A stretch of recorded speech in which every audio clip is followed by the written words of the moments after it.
Isika atao androany zany hanome raha zany zay délégué, mbola zay délégué amintsena Alakamisy Mahamasina aloha zany. Sambany eo amin'ny tantaran'ny délégué zany ary le izy amin'ny hoe maolo-pirenena ny tena zany ary manome raha manome aina.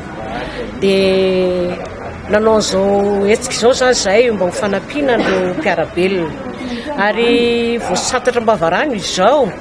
Fa dia mbola hanentana koa zay ny mpivarotra, eny koa na dia hoe ny mpanjifa azy mba hiaraka hifanome raha ohatran'izao satria hetsika sosialy izao tsy hitako angamba zay maharatsy azy.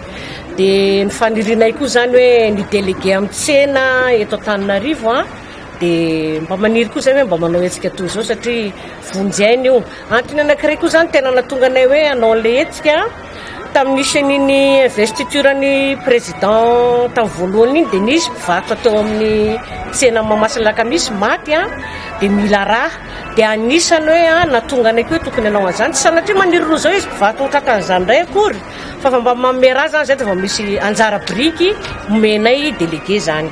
Isaoranay koa zany ny association ny jeunes volontaires satria niara farimbana taminay nanao an'izao hetsika dia nanampy be anay dia isaorana izy. Dia ny fikambanany délégué moa zay mbola tsara ihany mampafantatra hoe inona ny anarany FIDEMTAM, fikambanana ifotony délégué sy mpivarotra tsena Alakamisy Mahamasina. Sady mba hisian'ny firaisan-kina koa zany rehetra zany.